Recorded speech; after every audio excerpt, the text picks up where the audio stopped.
talk about a technology fail. Drivers who thought they're going to beat traffic ended up getting more than they bargained for near DIA. Good evening. I'm Shannon Ogden. And I'm Ann Trujillo. Many of the drivers tell Denver 7 they were trying to get to the airport. They were avoiding an accident, so they followed their GPS on a detour. But as Megan Lopez shows us, that detour turned into disaster.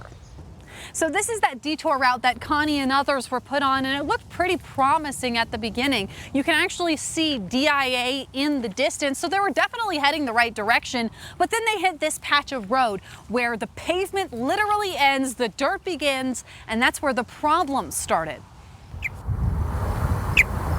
Out here on 64th Avenue in Aurora, there's more birds and bullet holes than people on a road that is certainly less traveled. Until Sunday. Take exit 286 onto Tower Road. A car crash on Pena Boulevard caused some GPS apps like Google Maps to detour drivers onto 64th. Connie Monsees was one of them. It was supposed to be half the time. And her husband was already waiting at the airport. But then the route got weird. And it spit us out onto a dirt road. But Connie and about 100 other cars kept going. My thought was, well, all these other cars are in front of me, so it must be okay.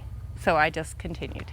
However, with the wet weather over the weekend, that road got muddy and slick. And that's when I thought, oh, this was a bad decision. Between the mud and two deep ditches, cars started getting stuck. Why did Google send us out there to begin with?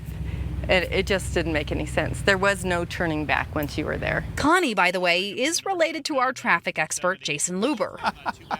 No, look, my wife gets stuck in traffic jams too. He says this reliance on technology to get around town can cause headaches. It's a failure of people not knowing how to read a map.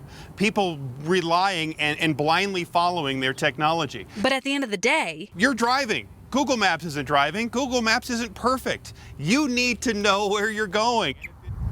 Out along 64th today, we did spot a road closed sign lying on its side. But this road doesn't belong to either Denver or Aurora. It's a private road, and we're still trying to figure out whether it's open to the public. As for Connie, I tore up the inside passenger well for my tire. Her car made it out better than most. Oh, you can tell I bottomed out on the back end, collected a lot of dirt and grass. But from now on, she's going to leave this road back to the birds and bullet holes. Yes, I should have stayed on Pena.